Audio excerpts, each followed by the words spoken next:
Imagina una estructura así, ¿eh? Serpenteando por montañas, desiertos, miles de kilómetros. Un ícono, ¿no? De una civilización milenaria. Hablamos, claro, de la Gran Muralla China. La imagen que todos tenemos en mente. Exacto. Pero, a ver, ¿fue realmente una muralla única? ¿Y eso de que se ve desde la Luna? Hoy vamos a hacer una exploración un poco más a fondo de esta maravilla. Perfecto, porque hay mucho mito alrededor. Muchísimo. Nuestro tema es ese, la Gran Muralla. Y lo primero creo es entender que no es una muralla, es una red, ¿no? Muy compleja. Fortificaciones construidas durante siglos. Exacto, un sistema defensivo enorme y heterogéneo. Vamos a usar información histórica, arqueológica, bueno, para intentar separar un poco el grano de la paja. ¿Qué falta hace? Nuestra misión, si queremos llamarla así, descubrir la historia real, para qué sirvió de verdad y por qué nos sigue fascinando tanto. Vale, pues vamos a ello. Venga. Empecemos por la escala, que ya hemos dicho que es, bueno, es que no es un muro y ya está, es un sistema. Murallas, sí, pero también cuarteles, torres, fosos. Toda una infraestructura, sí. Su propósito principal era la defensa, claro, contra grupos nómadas de la estepa, como los Xiongnu, los mongoles. Que eran una amenaza constante, imagino. Claro, para el imperio agrícola chino. Pero no solo era defensa militar pura y dura, también servía para el control fronterizo. ¿En qué sentido? Pues para regular quién entraba y salía, la inmigración y, muy importante, para cobrar impuestos. Piensa en la ruta de la seda, por ejemplo. Ah, claro. O sea, una herramienta de gestión de la frontera, más allá de lo militar. Justo eso. ¿Y la longitud? La longitud total es, bueno, es que las cifras marean un poco. Son enormes, sí. Hubo un estudio muy detallado en China en 2012 de su Administración Nacional del Patrimonio Cultural. Ajá. Y calcularon que todo el sistema completo, o sea, sumando muros de distintas épocas, trincheras, incluso barreras naturales que se usaron como parte de la defensa, Sumando todo. pues abarca 21.196,18 kilómetros. 21.000, madre mía. Es una distancia brutal. Una barbaridad. Más de la mitad de la circunferencia de la Tierra, para hacernos una idea. Normal que sea patrimonio de la humanidad y una de las nuevas 7 maravillas, claro. No es para menos, desde luego. Con esas dimensiones. Y a ver, ¿cómo la llamaban allí en China? ¿Siempre fue la Gran Muralla? Pues no siempre. Ha tenido varios nombres a lo largo de la historia. El término Changcheng, que significa literalmente muralla larga, ya aparece en registros muy antiguos, del historiador Sima Qian, por ejemplo. Muralla larga. Vale. Luego, más tarde, se hizo popular otro nombre, Wanli Changcheng. Guanli. ¿Qué significa Guanli? Pues Wan es 10.000 y Li era una unidad de medida de distancia china, que equivalía a unos 500 metros, más o menos. O sea, la muralla larga de 5.000 kilómetros. No me salen las cuentas con los 21.000 de antes. Ah, es que ahí está el truco. El 10.000, Wan, en chino antiguo, a menudo no es literal. Es una forma de decir innumerable, incontable, inconmensurable. Expresa grandeza, una cantidad enorme, no una medida exacta. Ah, vale, vale. Es un número simbólico, digamos. Eso es. Como cuando decimos te lo he dicho 1000 veces, no son 1000 exactas. Entendido. ¿Pero se usaron siempre esos nombres? ¿Larga muralla o muralla de 10.000 li? Pues curiosamente no. Parece que después de la dinastía Qin, la del primer emperador, que quedó asociada a una imagen de tiranía y de grandes costes humanos, Sí. Pues muchas dinastías posteriores evitaron usar el término larga muralla para sus propias construcciones defensivas. ah, sí. ¿Y qué usaban? Pues palabras quizás más neutras o diferentes, como Sai, que significa frontera, Yuan, que es como rampa o muro bajo, o Bianqiang, muro fronterizo. Incluso nombres más poéticos como frontera púrpura o dragón de tierra. ¡Qué curioso! Como si quisieran distanciarse un poco de la obra de Qin. Exacto. Parece que había una connotación negativa asociada a ese término y a esa época. Entonces, ¿de dónde viene nuestro nombre, Gran Muralla? ¿Y el Great Wall inglés? Pues esos nombres vienen de los relatos de los primeros europeos que llegaron a China, sobre todo a partir del siglo XVI. Hablaban de The Chinese Wall, la muralla china. Ajá. Y con el tiempo, quizás por la impresión que causaba, evolucionó a Great Wall of China, la Gran Muralla. Curiosamente, en otros idiomas, como el alemán, se sigue usando un término más literal, Chinesische Mauer, muralla china. O sea, que hasta el nombre tiene su propia evolución e historia. Totalmente. Una historia que, claro, no se construyó de la noche a la mañana. Esto llevó siglos. Uf, siglos y siglos. De hecho, las técnicas para construir murallas defensivas ya se conocían en China mucho antes de la unificación. Estamos hablando de los siglos 8 al 5 antes de Cristo. El periodo de primaveras y otoños y los reinos combatientes, ¿no? Exacto. En esa época, los distintos estados que luchaban entre sí, Qin, Wei, Shao, Qi, todos esos ya construían sus propias fortificaciones para protegerse de los vecinos. ¿Y cómo eran esas primeras murallas? Pues principalmente de tierra pisonada, o sea, compactando tierra húmeda capa sobre capa dentro de un encofrado. A veces también usaban piedras si estaba disponible localmente. Vale, tierra apisonada. Y entonces llega el unificador, el famoso primer emperador, Qin Shi Huang. Eso es, en el 221 a.C., unifica China. Y una de sus grandes, obsesiones era asegurar el imperio. Ordenó destruir las murallas interiores, las que separaban los antiguos reinos. Para unificar de verdad el territorio. Claro, pero al mismo tiempo mandó construir nuevas murallas y conectar fortificaciones que ya existían en la frontera norte. Su principal amenaza eran los Xiongnu, un pueblo nómada muy poderoso. La típica tensión entre imperio sedentario y nómadas. Exacto. Y la idea de Qin no era tanto crear una frontera fija y estática, sino más bien un sistema defensivo dinámico. El lema era algo así como construir y avanzar. ¿Y los materiales? Pues lo que hubiera a mano. Piedras si estaban en zona de montañas, tierra pisonada si estaban en llanuras. La verdad es que de esa muralla original de la dinastía Qin quedan muy, muy pocos restos visibles hoy en día. Se perderían con el tiempo, imagino. ¿Y después de Qin, se abandonó la idea? No, no se abandonó, pero la intensidad y el enfoque cambiaron mucho según la dinastía. Los Han, por ejemplo, que vinieron después de Qin, sí que repararon, reconstruyeron y expandieron secciones, sobre todo hacia el oeste. Ujú. Luego hubo periodos, como con las dinastías Tang y Song, donde no se hizo un esfuerzo significativo en construir este tipo de murallas en el norte. Tenían otras prioridades u otras estrategias defensivas. O sea, que hubo altibajos. Sí, y lo interesante es que incluso dinastías que no eran de origen Han, como los Liao, que eran Khitan, o los Jin, que eran Jurchen, y que gobernaron partes del norte de China, Sí. también construyeron sus propias murallas defensivas, a menudo incluso más al norte de donde estaban las murallas chinas anteriores. La idea de la defensa murallada persistía. Vale, pero entonces llegamos al momento clave para la imagen que tenemos hoy. La dinastía Ming. Correcto. La dinastía Ming, que va de 1368 a 1644, es la gran constructora. Las secciones más famosas, las más fotografiadas, las que visitan los turistas, esas son Ming. ¿Y por qué se lanzaron a construir tanto los Ming? Pues fue en gran medida una reacción. Tuvieron una derrota militar muy dura contra los mongoles Oirat en la batalla de Tumu en 1449. Capturaron al propio emperador. Vaya desastre. Un desastre total.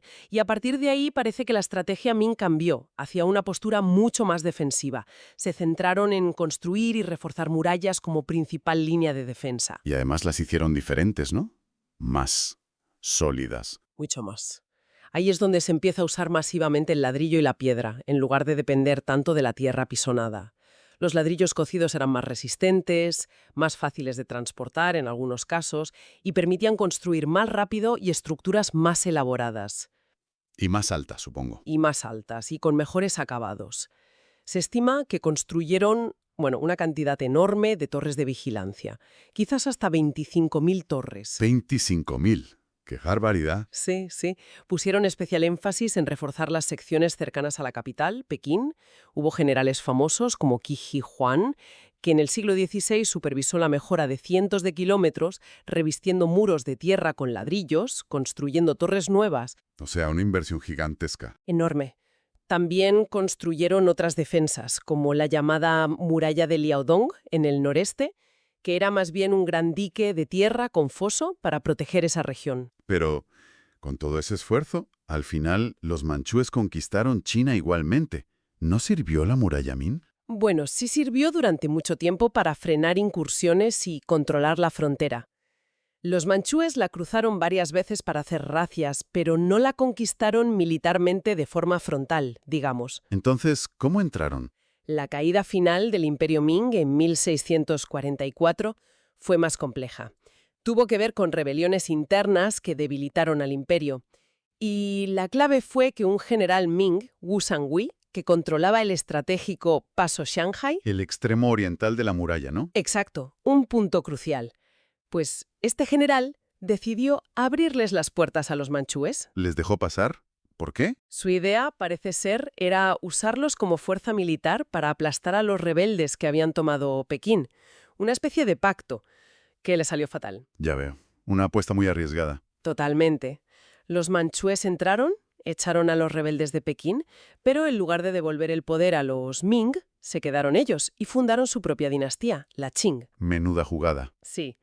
Y bajo la dinastía Qing, que duró hasta principios del siglo XX, las fronteras del imperio se expandieron enormemente, sobre todo hacia el norte y el oeste, incorporando Mongolia, Tíbet, Xinjiang. Con lo cual, la muralla Ming quedó dentro del territorio. Exacto. Perdió su función de frontera defensiva principal, así que la construcción de murallas con ese propósito cesó. Sí que hubo otros proyectos Qing, como la llamada empalizada de Sauce, en Manchuria, Ajá. que era similar a la muralla de Leodongo, pero su objetivo principal no era militar, sino controlar la migración de chinos Han hacia Manchuria, la tierra ancestral de los manchúes. O sea que la función cambió radicalmente otra vez. Completamente. Es fascinante ver esa evolución. Oye, ¿y qué pasa con los viajeros extranjeros antiguos? Mencionaste a los europeos del siglo XVI, pero ¿y antes? Marco Polo, por ejemplo, estuvo en China mucho tiempo. Pues es una de las grandes curiosidades. Ni Marco Polo, en el siglo XIII, ni otros viajeros europeos de esa época, como Guillermo de Rubruck, la mencionan en sus escritos. Nada de nada. Qué raro. Nada. Y tampoco el gran viajero musulmán Ibn Battuta, que estuvo en China en el siglo XIV. Él sí oyó hablar de una gran muralla y la asoció con leyendas del Corán. La muralla de Dhul Qarnayn contra Gog y Magog. Sí. ¿Y eso qué sugiere? ¿Que no existía? No, existían tramos de murallas anteriores, de los Qing, los Han, pero quizás lo que sugiere es que en esa época los restos no eran una estructura continua y monumental como la que luego construirían los Ming, o quizás simplemente no pasaron por las zonas donde eran más visibles. Es un pequeño misterio. Vaya. Entonces, ¿cuándo empieza a hablarse de ella en Europa de forma consistente? Es a partir del siglo XVI, como decíamos, con la llegada de los europeos por mar a la China de la dinastía Ming. Portugueses, españoles, misioneros jesuitas como Matteo Ricci. ¿Y ellos sí la ven? Ellos sí ven y describen las murallas Ming, que estaban en plena construcción o refuerzo en esa época. Al principio, las descripciones son relativamente modestas, pero poco a poco... Empiezan las hipérboles, las exageraciones. Sí. Y se empieza a difundir esa idea errónea de que esas murallas Ming eran las mismas que había construido el primer emperador Qing 1800 años antes, como si fuera una única obra faraónica continua a través del tiempo. Que ya hemos visto que no es así. Para nada. Y luego, ya en el siglo XIX, sobre todo después de las guerras del opio, cuando China se ve forzada a abrirse más a Occidente, ¿Sí?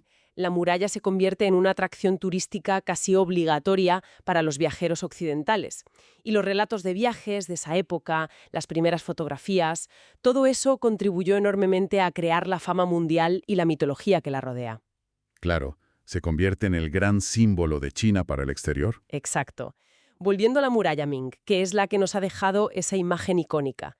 ¿Puedes darnos una idea de por dónde va? Has mencionado los extremos. Sí, a ver, la sección principal de la muralla Ming tiene unos 8.850 kilómetros.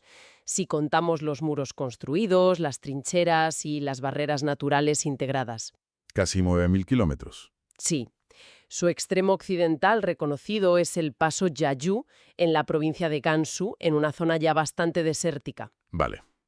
Desde ahí avanza de forma discontinua hacia el este, atravesando el corredor de Hexi, entre montañas y desierto. Luego, más al este, en Shanxi, se divide en dos ramales principales. una muralla exterior, que sigue más o menos la frontera con Mongolia Interior, y una muralla interior, que va más al sureste. Y las partes más famosas están cerca de Pekín, ¿no? Efectivamente. Ahí es donde los Ming pusieron más esfuerzo para proteger la capital. La sección de Badalin es quizá la más conocida mundialmente. Fue la primera que se abrió al turismo en la China moderna, en los años 50. La típica imagen de postal. Esa misma. Recibe millones de visitantes, aunque ahora creo que tienen un límite diario. Cerca está también el paso Yuyong, que era estratégicamente vital. Y luego hay otras secciones espectaculares. Jinshanlin, por ejemplo, es famosa por sus pendientes pronunciadas y sus torres bien conservadas. He visto fotos, sí. Impresionante. O Mutianyu, que también es muy popular entre los turistas y fue una de las primeras en ser restaurada, ya después de la Revolución Cultural. ¿Y el final? ¿Al este? El final tradicional, el extremo oriental de la muralla Ming, es el paso Shanghai, que está en la costa, junto al mar de Bohai, en la provincia de Hebei. Shanghai significa montaña y mar, ¿no? Exacto. Lo llaman el primer paso bajo el cielo. Y la parte que llega justo hasta el agua, que se adentra un poco en el mar, tiene un nombre muy poético. Laolong Tou, la cabeza del viejo dragón. Qué bonito. ¿Sí? Y cerca de Shanghai hay otros puntos interesantes, como Yaoshan, que dicen que es la primera montaña que escala la muralla, o Yumenkou, que es la única sección que se construyó en forma de puente sobre un río. O sea que hay muchísima variedad a lo largo del recorrido. Muchísima. Paisajes desérticos, montañas escarpadas, llanuras, y la muralla se adapta a todo eso. Y lo increíble es que todavía se siguen descubriendo tramos, ¿no has dicho? Pues sí, parece mentira, pero sí. Gracias a la tecnología moderna, como el GPS, las imágenes por satélite, la teledetección, se siguen encontrando secciones que estaban ocultas por la vegetación o que no estaban bien cartografiadas. Recientemente, Sí, sí. Por ejemplo, en 2009 se encontraron unos 180 kilómetros de muralla de la época Ming que estaban como escondidos en las montañas cerca de la frontera con Corea del Norte. Y en 2015, otros 10 kilómetros en la frontera entre las regiones de Ningxia y Gansu. es alucinante. Como si la muralla aún tuviera secretos por revelar. Totalmente. Es un organismo vivo, en cierto modo. Hablemos un poco más de la construcción. Mencionaste la tierra apisonada al principio, y luego los ladrillos y la piedra en la época Ming. ¿Qué más sabemos? Bueno, los materiales dependían mucho de la disponibilidad local y de la época. La tierra apisonada fue fundamental durante siglos. También se usaban piedras sin tallar, madera para estructuras internas o tones. Y los Ming trajeron la revolución del ladrillo. Sí, el ladrillo cocido y también las tejas para los tejados de las torres y fortificaciones, y la cal como mortero. El ladrillo tenía ventajas, era más uniforme, más resistente a la erosión que la tierra y permitía construcciones más complejas y duraderas. La piedra, claro, seguía siendo crucial para los cimientos, las esquinas, los portales. He oído alguna leyenda un poco macabra sobre los materiales. Eso de que usaban huesos humanos en el mortero o algo así. Sí, esa es una leyenda urbana bastante extendida, pero es completamente falsa.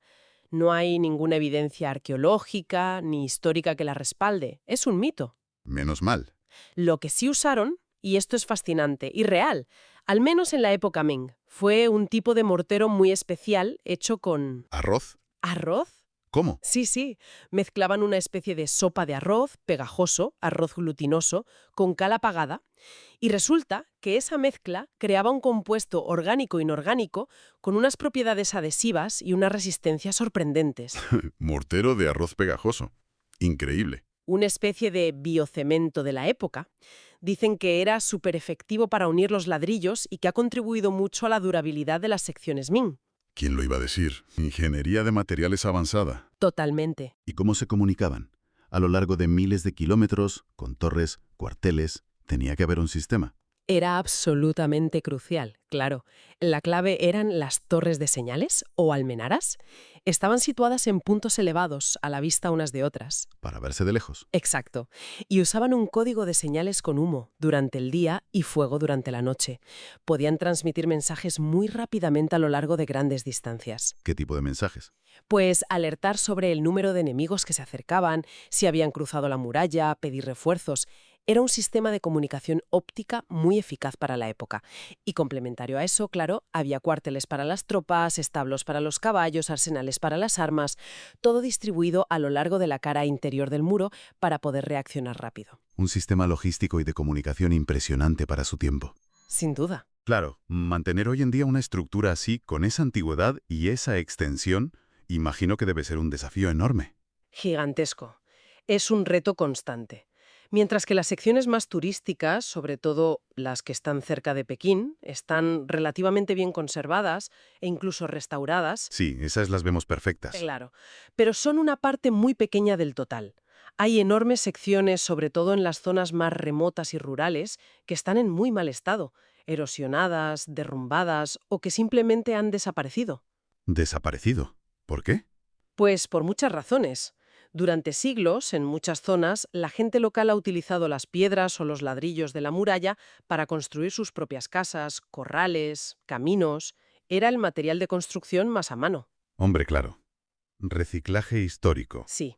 Y luego están las amenazas más modernas. ¿Cómo cuáles? Pues el vandalismo, los grafitis en las zonas accesibles, el robo de ladrillos históricos, a veces con inscripciones, para venderlos en el mercado negro, Qué pena. y también la destrucción causada por proyectos de construcción. Carreteras, minería, a veces atraviesan o dañan secciones de la muralla. Un informe de 2012 estimaba que cerca del 22% de la muralla Ming original ya había desaparecido. ¿Un 22%? Es muchísimo. Es una barbaridad. Y luego está la erosión natural, que sigue actuando. Especialmente en las zonas desérticas, como en Gansu, las tormentas de arena son muy agresivas. Hay tramos de muralla de tierra apisonada que originalmente medían quizá 5 metros de alto y ahora apenas llegan a 2. Se la está comiendo el desierto, literalmente. Poco a poco, sí.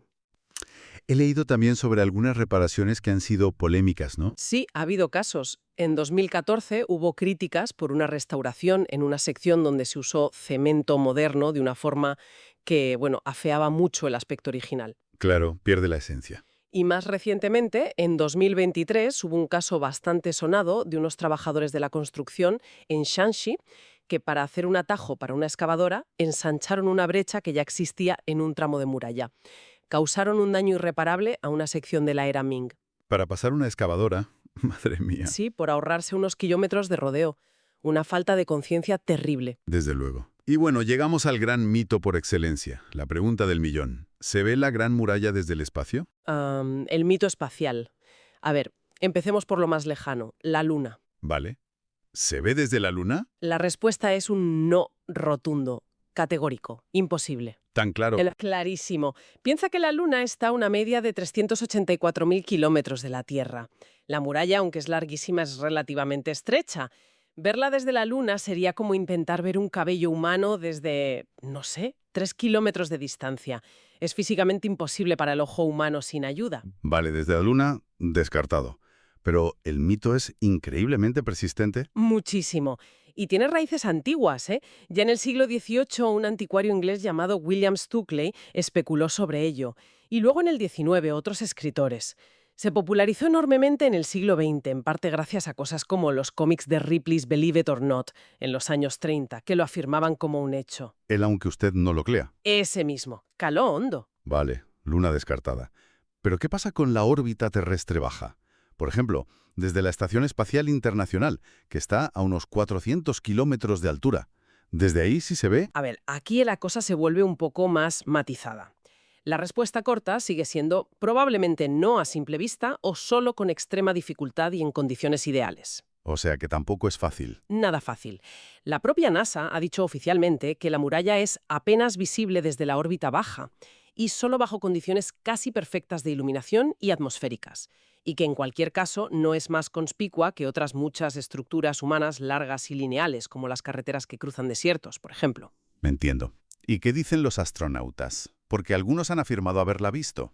Sí, los testimonios son contradictorios. Algunos astronautas, como Gene Cernan o Ed Lu, dijeron en su momento que creían haberla visto, pero otros muchos, incluyendo Neil Armstrong, han dicho que no.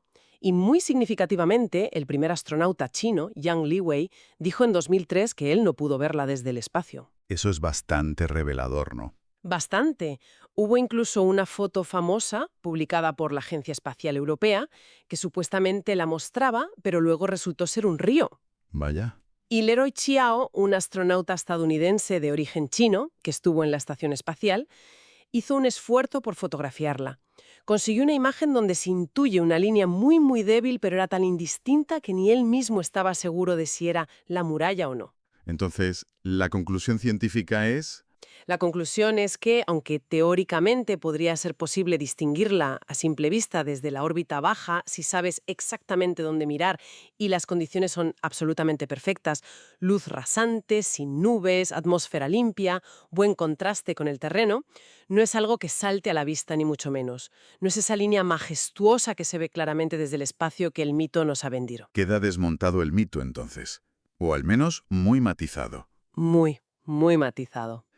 Así que, resumiendo un poco todo lo que hemos hablado, la Gran Muralla no es una cosa única, no es ese muro continuo y homogéneo de la imaginación popular.